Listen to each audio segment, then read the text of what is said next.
My name is Mayur Shetty, and I'm with Red Hat. And along with me, I have my co-presenter, Sridhar, from Intel.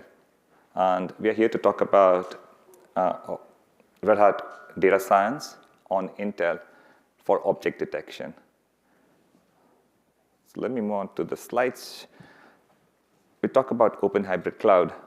Hybrid cloud is an approach to cloud computing where you are leveraging your existing on-premises data centers and IT strategy, as well as taking advantage of what the public cloud has to offer in terms of scale, cost, and even geolocations. So it's a combination of on-premises as well as the public cloud. And when we talk to our customers, what we hear from them is the number one and the most important thing for them is to get their applications and services in front of their customers faster. And their customers could be internal customers or external customers. But it's the application or service that they're providing. They want that turnaround time to be as short as possible. Now, containers and Kubernetes have fundamentally enabled application development. These are traditional application development. We have cloud-native application developments, which are leveraging containers and Kubernetes. And now we have AIML, which is leveraging containers and Kubernetes. And all this is happening across the hybrid cloud, meaning it's happening on bare metals in your data centers. It's happening on private clouds, meaning OpenStack, or even virtualization platform, and also on the hyperscalers. But now we're also seeing this go onto the edge. And what we'd like to believe is OpenShift is the best platform to deliver applications and services across the hybrid platform.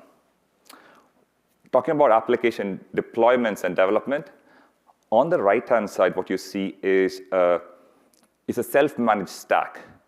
Now, because it's a self-managed stack, and like I said, OpenShift is truly hybrid, the bottom layer you see is the infrastructure layer.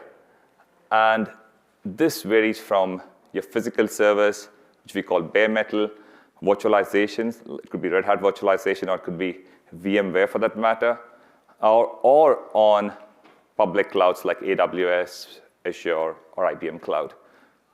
Now, out here, you have your Kubernetes platform or OpenShift on top of that. What you have to do, because it's self-managed, you're responsible for setting up the cluster, meaning making sure that the networking is in place, the DNS, the load balancers.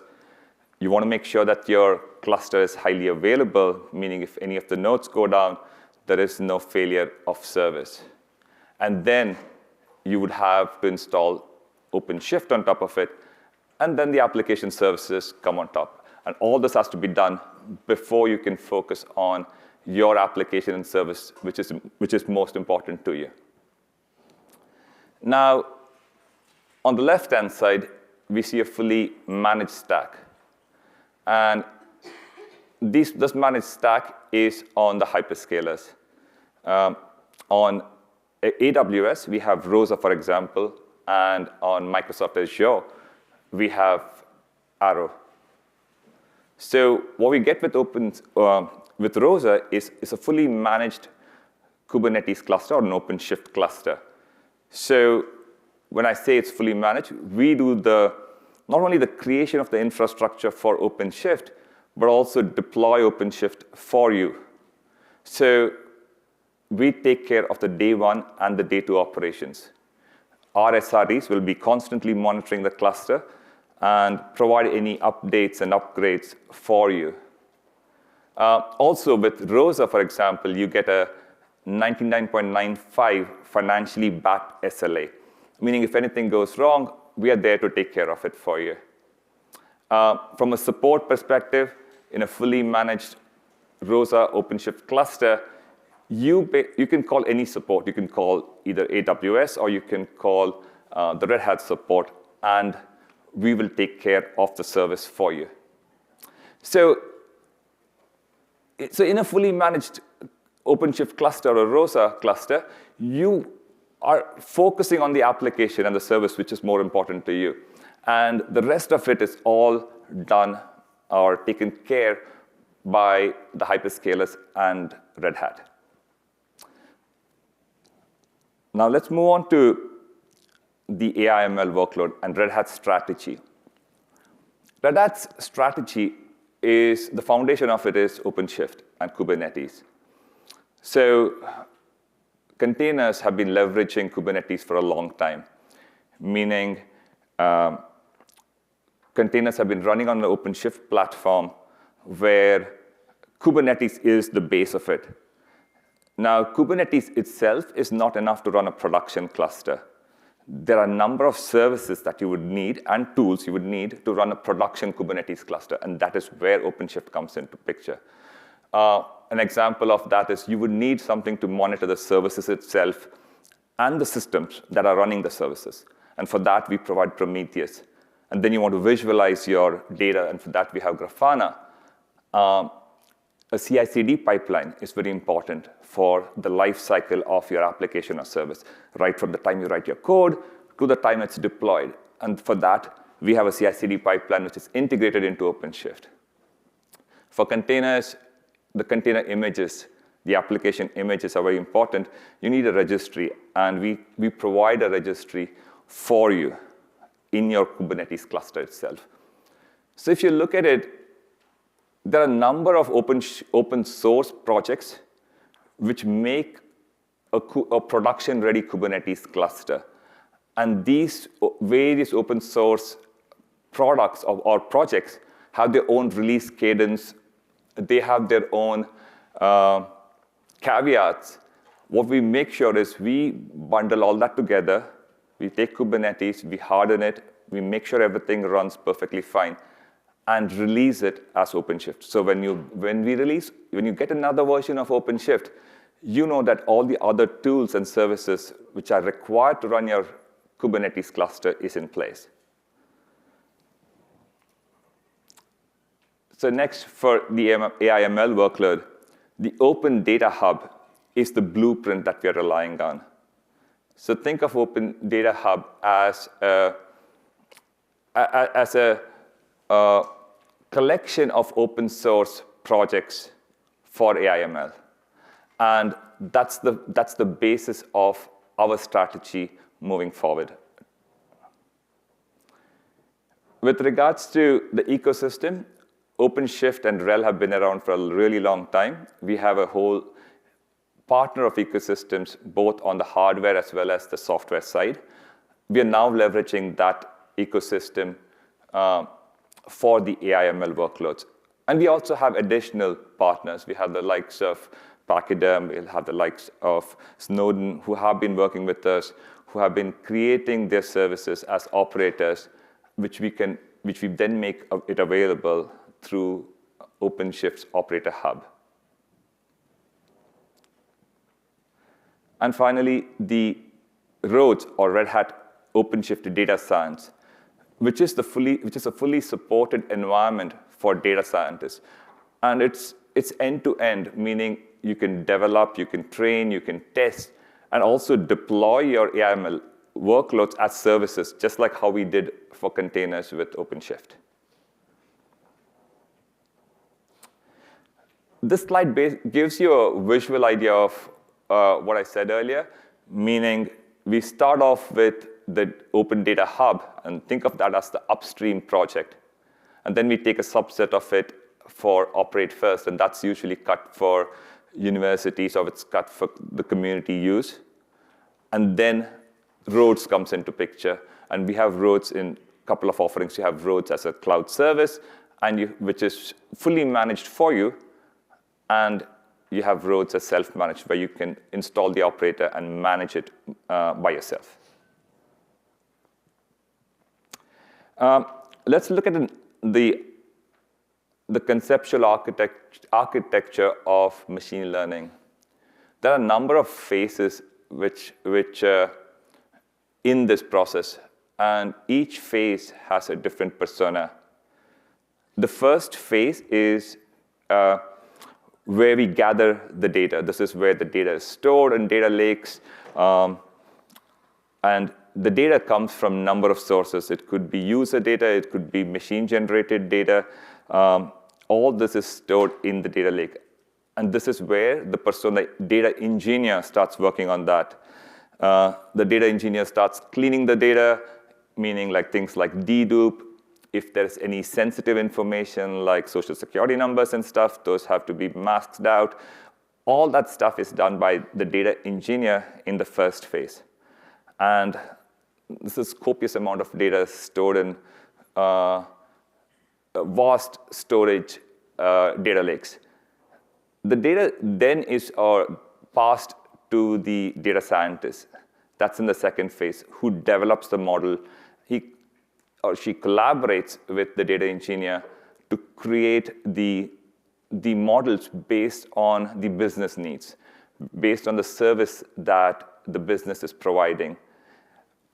Once the model is created by the data scientist, the next persona is the application developer. The application developer works closely with the data scientist, creates an application or a front end which leverages the model and leverages the service which the model provides for the application. So these two personas work very closely. And finally, it's deployed.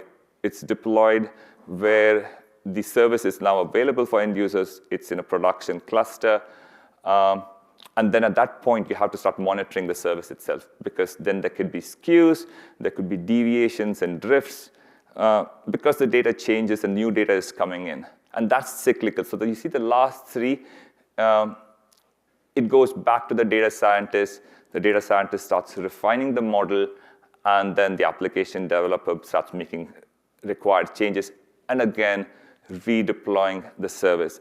And again, this service could be deployed across the hybrid cloud, meaning you could be training the models on premises and deploying the service on the hyperscalers. Or vice versa, you could be training the model on the hyperscalers and deploying the model on premises. But again, now there is a new use case in the edge, so the models can be trained anywhere, but are finally deployed on the edge cases. And that's where we are seeing the vast number of use cases in terms of AIML. And all along the life cycle, right from the data scientist to cleaning the data to deploying and monitoring the service, the various accelerators come into picture. There are accelerators which play a role during the creation of the model, and there are accelerators which play a role during the inference process. And Sridhar is going to talk about those accelerators in detail when he goes through his slides. Finally, Red Hat Open Data Science. So we look at it as a hybrid MLOps platform. We talked about DevSecOps when it comes to containers, but it's a new term, MLOps. And what it does is it allows all these personas, the data scientists, the data engineers, the application developers, and the IT ops, to collaborate with one another in a single common platform during the life cycle of the model development. And again, and the tools we provide them go on from Jupyter Notebook, which is a very, very popular tool which data scientists use to create the models. And some of the popular libraries which we have seen is TensorFlow and PyTorch, which we've integrated and make it easy for the data scientists to consume from within the Jupyter Lab or Jupyter Notebook that comes up. And again, like I said, we have been doing this for containers for a while, meaning now the model which has been created can be deployed as a service, meaning it is a service and there are pods running on the back end, and you can scale up or down based on the traffic for that particular service. Again, from a hardware accelerator point of view, like I said, there are accelerators required for various stages of the data science lifecycle. And we have been working with Intel for a really long time, and I think The slides which Sridhar is going to talk on will go into the details of that. And again, partner ecosystem is really important for us. The partner ecosystem that we've created during our RHEL days and the OpenShift days are now being leveraged with the ML services that we are providing through Rhodes. I'll pass the mic to Sridhar to talk about the Intel piece of accelerators. Thanks, Mayur. As you can see here, I think Mayur has talked about what Red Hat has been doing, how they have evolved from RHEL to OpenShift and then to the data science. And I think now they announced even the OpenShift AI.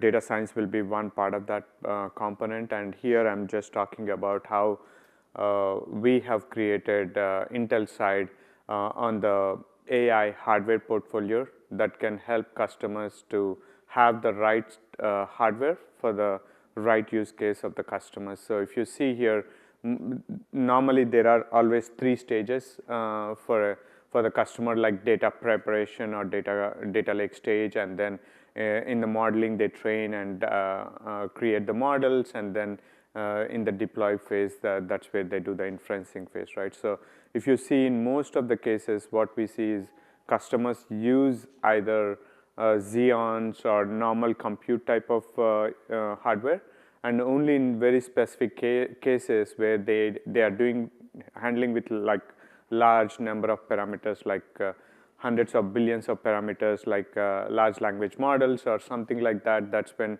we see the need, like in the training phase, like using the we have like 2 accelerators for that specific need. One is we call GPU Max, which is similar to the competition, and then we have also ASIC-based Habana Gaudi platform, which also gives a customer the ability to accelerate their workloads if they are needed. But normally, most of the customers, I would say, what we have seen is they are good with the Xeon processor. We have even recently launched a few months back our 4th generation Xeon, which has a built-in accelerators for deep learning and others, where it could give like 5 to 10x or 15x improvement compared to the previous generation. We call it like AMX, Advanced Metric Extensions. So that's where most of the times it will meet the needs. Only customers who have a large data sets or who have a low runtimes or low latency needs, that's where they need the accelerators like Gaudi, Habana, or GPU. And on the inferencing side, normally most of the time they are good with some, it depends on the use case. On the edge, they could even use like i5, i7 processors. And in some cases where they are dealing with image type of use cases, they may need some type of GPU. That's where we have a flex GPU also. And in most of the cases, as I stated, Xeon will serve the purpose, both for machine learning and general purpose workloads. And I think a lot of customers assume this is the perception, where a lot of people think NVIDIA is the only player in the town with AI. But in reality, that's not what we see, because you don't need to put accelerator for every use case. It's like using Ferrari for even commute.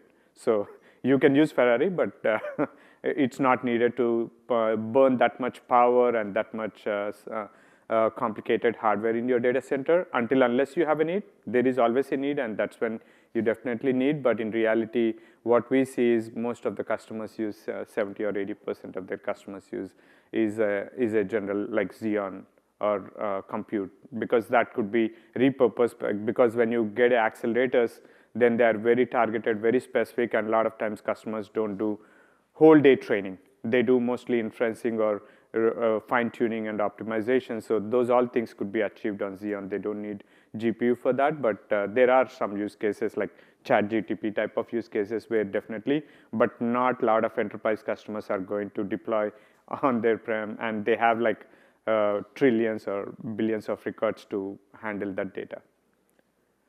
And on the software side, if you see here, what we have done is we have created a single framework. So this is again open source based, which could be used on any silicon, either Xeon or CPU or GPU or accelerators. And also it could be used even on competition like NVIDIA or AMD, because it will work independently.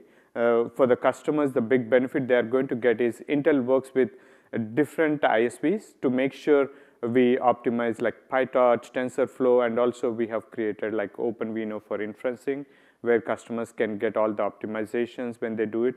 That's where I was telling you, most of the cases you could use like Xeon to achieve most of the needs by just our software optimizations.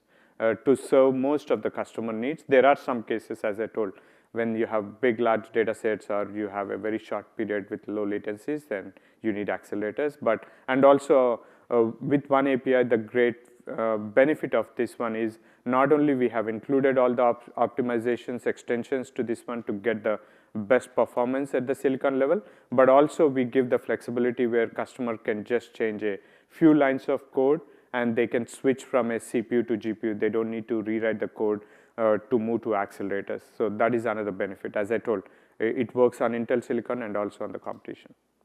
So you don't need to have vendor lock-in type of scenario. Here are some benefits we are just showcasing, because you may ask, why do I need to use one API or this OpenVINO or all other optimizations Intel is doing? As you can see here in data prep phase, Modern, we were able to get like 38x. It all depends. Again, these numbers are all dependent on your data size, the use case, and the, what type of things you are doing. But we are just showcasing some of the benchmarks that we have done, whether you use PyTorch or TensorFlow, depending on the training or in the inferencing phase. But as I stated, most of these benefits, by just using the optimal software, you could get a lot of benefits instead of going to accelerator and spending a lot of money and a lot of power on it. And if you see here, now I talked about what we have done on Intel side. Now we have been collaborating with Red Hat for more than 25 years, from RHEL days to OpenShift days, and now in the AI side with OpenShift Data Science. And as you can see, the two places where we play in is on the infrastructure side with our Xeon to GPUs to accelerators, and underlying infrastructure you can get it from your favorite hyperscalers or your OEMs or ODMs, right? And then on the top, you normally have OpenShift or RHEL, and then on top you have OpenShift Data Science. And then on the top, if you use, as I stated in the previous slide, if you use some of the optimizations, the extensions we have included with PyTorch, TensorFlow, and OpenVINO, you can get a lot of this accelerated benefits taking advantage of built-in Xeon accelerators. And then on top, you, depending on your use cases, you'll be using different ISVs. And I think here we are just highlighting some of the things that customers doesn't need to do. And one thing we have done with Red Hat is not only we made sure these all things are there, but we package them so that customer doesn't need to figure out how to package them, how to put them together, and dependencies, any validation, testing, anything. It will come out of the box. It's like a few radio buttons you need to select and click on it. You'll get this benefit. So you don't need to do the extra effort. So that's where we do the packaging and containerizing it and everything. So from Red Hat and Intel, we make sure these all things are there. Now, when you just, mainly, if you see here, our one API AI toolkit, this is mainly used for training. This is where we have included all the PyTorch, TensorFlow type of extension with all the optimizations. That way, all the underlying code changes you don't need to worry about, because that's something Red Hat and Intel will take care of it for you guys, and then you can focus on your use cases so that you can show the benefits to your business or to your customers, right? And same thing on the inferencing we have done with OpenVINO. And we have done same thing, we have added the extensions, and you can get all these benefits. And again, as I told, like these are some of the key benefits that you can get using the AI toolkit and OpenVINO. It could speed up anywhere from 2 to 1000x, depending on your acceleration. As I told, just using the Xeon, you don't need to go to accelerators. From deep learning and stuff like that, and then algorithms also, we have done a lot of optimizations there, and then you could get a lot of savings from a hardware, from a cost perspective, and from getting a special skills also if you get those accelerators, and then same thing on the OpenVINO side. And I think once you download the slides, we have included a lot of links where you can hear how other customers have taken advantage of it, or you can just Google and you can find on the AI Kit and OpenVINO also more details how we have done the optimizations, how customers have taken benefit of it. And here now Mayur is going to talk about how we have put all this together to do an inferencing where object detection, we have done it on ROSA, and you'll see how we have taken advantage of all these optimizations, and he's going to go over a quick demo. It's going to be taking like 10 minutes or so. Thanks. Thanks, Sridhar. Oh yeah, this is a little bit. So what we have here is... Can we turn off the lights in the... Yeah, okay. So what I have here is it's a ROSA cluster running on AWS. It's got 3 worker nodes, and they are M4X large instances. Is that good? A little bit more. Yeah. Yes. Okay. This is good. All right. So this is the console for the ROSA cluster, and like I said, we can go straight to the operator hub, look for roads, and install it with the click of a button. What the operator does is installs the roads packages, and the roads pods are created in a namespace for you. This takes a couple of minutes. Did speed it up for the purpose of the demo. Once the operator is installed, we now have roads available on an OpenShift cluster, or in this case, a managed OpenShift cluster. What we are looking at right now is the namespace where roads has been installed. The roads namespace itself is Red Hat ODS operator.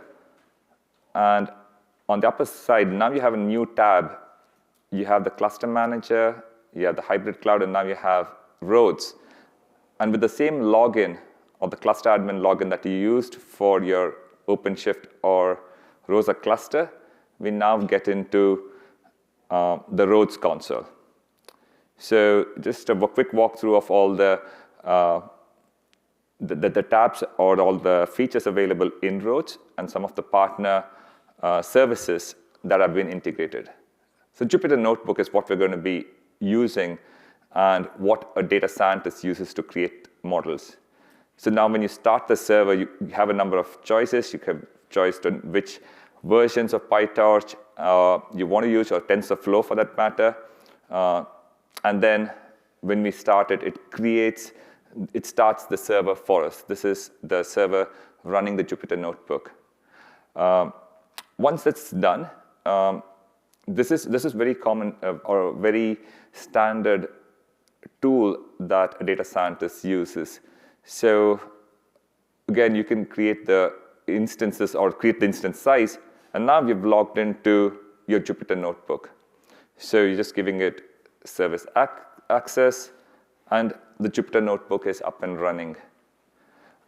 Jupyter Notebook allows you to pull in code from Git repos. So there's a number of ways you can get your code in, but one way is to use clone a Git repo. So a data scientist would write their code, push it to Git repo, then pull it from here.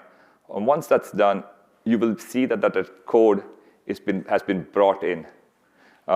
We will walk through a demo where we will do an object detection thing. But before that, let's just use it by looking at the model itself and how the model interacts or provides a service to us. So here, this is the Jupyter Notebook interface. This is the code that we are pulling in, that we pulled in from GitHub. And we're walking through Jupyter Notebook, which allows us to walk through cells and gives us the results. We're pulling an image from S3, which has been stored. And now you see it on the right-hand side. It's a picture of 2 dogs, which we'll see further. So this is the image that has been imported.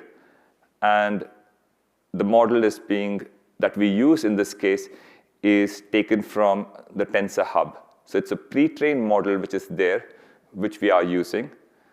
And we're going to run the model And all this is being done within the concept or within the framework of Jupyter Notebook.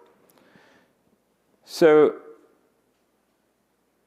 to make sure that the model is running fine, we'll go through it, and it will tell us, do the image recognition piece, and tell us what percentage of certainty it thinks that these are dogs. Again, it will give you a number of results, meaning it will give you results based on its certainty. For example, it says it's also marked as small things as footwear. And you can actually mask out that by saying, only give me if you're certain above, say, 30%. If it's anything lower than 30%, don't even just discard that information. I don't even give me that information. So now it's kept this information, and it's recognized 2 dogs in the image. Now, all this is happening within the notebook, but you want to render it as a service. So you want to create an API. So you want to run a Flask app for that. So now, through Flask, you get an API, which you could use it as a service. So now what we're doing out here is we're running it via Flask, and we get a URL, and it's running on localhost. So it's going to be a localhost and a port number that you can access it. So again, all this is just to test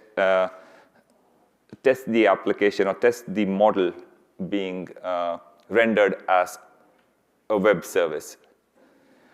All this is fine, but like I was saying, the key value here is applications are being containerized. Applications now are expecting the data models to be containerized and be accessed as a service. So what we're going to see next is how we can use this trained model as a service.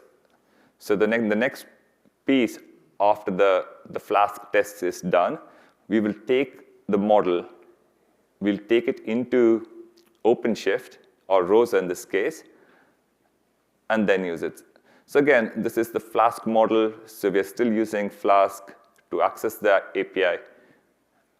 But now let's go back to OpenShift, and now we're going to create a service around it. We're going to containerize it and create a service. So what we're going to do is create a separate namespace for our object detection service, and then take it from there. So this is where our model and our application is going to reside.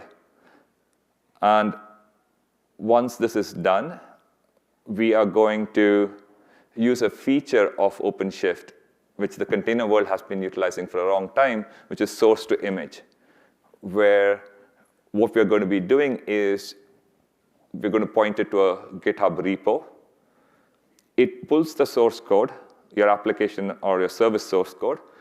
It selects the right UBI image. And UBI is the image that you need for your containers. In this case, it's automatically selected a UBI 8, which is basically a rel container image for your application. We give it an application name, a service name through which it's going to be accessed, and then we will create it. And then automatically, OpenShift will create a service for us with our model. What it also allows us to do is gives us a chance to allocate resources, meaning you want to give it an X amount of CPUs. You want to set limits for the resources in terms of CPU as well as memory. The user interface allows you to do that. And then it creates a deployment configuration and deploys the model as a service. What I've done is I did increase the speed out here because it actually builds the whole the container from your application source code, and it then renders it as a service. So what you see here is you see the build happening on out here, and the pods being created. The pods are the container pods behind the service itself. Once that's done, I just clicked on the route because it provides us with a route to access the service. And now the route which is given to us, it's a URL. We can slap it into the test flask. We change it from localhost to the new route which OpenShift gave us. And again, test the application just to make sure that we can access the service from the notebook. So this is not going through localhost, but this is going through an external route. This is going over the internet and accessing it. So a data scientist would then test that the application is still running fine and the service can be rendered. We talked about what the data scientist has done. The data scientist has put the service as a container. Now the application developer comes into play. The application developer has an application. Again, the code has been pushed into Git. And the application developer is also using source to image and typing in or entering the GitHub repo. Again, now this time it's recognized it's a Node.js application. It's selected the right UBI image for that application. The application name, because it's going to be part of the other service that is running. And then we have to tell it as to what service this application is going to be connecting to. And that is going to be done at the bottom where via environment variables. So this is the variable which tells the application that it's going to be connecting to this particular service that is rendered on the Kubernetes or OpenShift cluster. So again, this application is built directly from the source code. The build happens, and pods are being created, and a service is rendered. Like I said, the pods can scale up or down. Now we have both these accessing. So now this is the Node.js application. This is the service, and this is the route. This is an externally accessible route, which can be accessed from anywhere in the internet. It gives, once you click on the route, it gives you a camera, and then that's me, and it basically recognizes any image. That's the demo itself, but this cluster is actually live. So let me go on to the. I think we have a tiny URL, right? Yeah. So if you go and click, oops. Did you press the? I pressed the wrong button. Okay. If you go onto this URL, that you can access that route for that service. So basically, what it does is it recognizes the model is being leveraged at the back end. This is the Node.js applications route, which is available.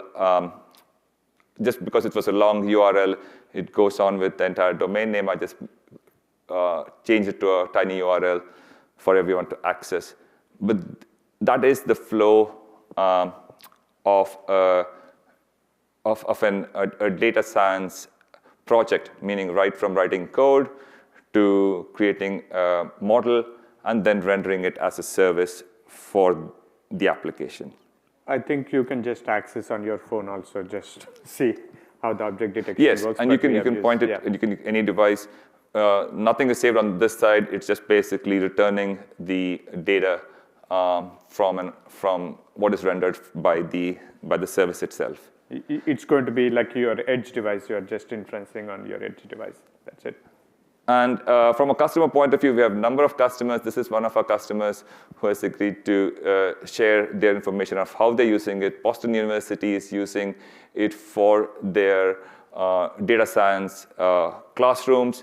Their entire program is leveraging roads. And the key aspect is when 300 students are accessing it, it scales up. It increases the number of pods behind the services. But when it's vacation or it's holidays, it scales back down to zero. So you're not wasting any infrastructure during the infrastructure on the Kubernetes side with OpenShift. So that's the key aspect of Rhodes running on OpenShift and Kubernetes. Again, just wanted to share some of the accolade that the Rhodes team has got over the last couple of years. So and that's my last slide. So here are a couple of links. I think this slide deck will be shared with you, so you'll have these links. And yes, that's what we have. Thank you. Yeah, please go ahead. Thank you. So we've seen the Rhodes nomenclature, data science, and then in the keynote yesterday, they're introducing OpenShift AI. Yeah. I'm assuming that Rhodes is a subset. Subset. Absolutely. Of OpenShift AI. Yeah, you're right. Yes. I'm not sure if anyone from the product management team from Rhodes is here, but I want to give them an acknowledgement and thank them for all their help in putting this demo as well as the slide deck together. But yes, I did talk to them about it, and it is the umbrella one, OpenAI and OpenShift AI, and then Rhodes is a subset of it. Because there are so many things happening in AI, so yeah, Red Hat has created an umbrella so that you can have data science or any other products in future. Yeah. I think that's the question. Hey. Quick question. From the data science operator and all that entails, it is expected at some point that there is feature parity with Overflow or at least Open Data Hub at least. Because right now it is missing, for example, pipelines, which is the main concern for my team, and right now we don't have a solution from them that is enterprise ready. Yes, I mean we do bring in features from upstream. Yeah, so far I haven't seen the roadmap, so I don't know when it is planned, if it is planned. Let me, if you can come to the Red Hat booth or the Intel booth, I can share the roadmap with you. I can introduce you to the product managers, and they're the best guys to tell about roadmaps. But definitely, I can share that with you. Yeah, please go ahead. When you did the build, did that build retrain the model, and was Flask needed at the time of doing the deployment? No, the model was not being retrained. It's the build for the application itself and anything around it to basically containerize it. So the model itself was not being retrained, but the build was to create the container for it. So yeah. We were using the existing model and just Yes. inferencing on it. Yes. Yeah, please. Where was the selection between like the different CPU classes? I don't know, like you said that most of the time people can Yep. develop here and deploy over here. When did that change happen? I think when he was doing the selection of resources. Yeah. in So the also, beginning. what you can do is you can create machine pools. On the demo, I didn't show that, but you can create machine pools with accelerators or like say GPUs, and you can create machine pools and then land your application or service on that particular machine pool. You could have tags to basically allow it to land that. And also, right, for you, just additional information, if you go and search for Intel Developer Cloud for Edge or Developer Cloud, you'll get access to almost like 90 to 120 days for free, and you can go and play with different hardware. We have like 30 to 38 different CPU classes, GPU, and everything, so that you can figure out what type of generation of the CPU or GPU or any other accelerator makes sense for your use case, depending on your data set size or your latency requirements or anything. That way, you're not buying and spending a lot of money without knowing what you need. Yeah, go ahead, please. Sorry. I have another question. So let's say that most of my cluster is running on AMD FX or whatever. Yeah. If I do that where I have a machine config pool where I want stuff for Intel processors, is it still okay to run over an hypervisor, let's say vSphere? You can run, but the optimizations, like we have included a lot of enhancements like accelerators within the Xeon. A lot of people don't see it, but inside we have a lot of deep learning and AI accelerators that will accelerate the performance. You are not going to realize those benefits because they don't have it. But otherwise, you should be able to run it. So those instruction sets are not exposed to the hypervisor layer? No, it's exposed. It's by default. Whatever Python or TensorFlow, whatever you are going to run underlying, as long as it has Intel Silicon, we already have all those enhancements included. I think they do want us to leave the room. We will be outside. We can take questions if there's anything. Thank you so much. Thanks everyone for attending. Thanks. Thank you. No. Yeah, no. Thank you.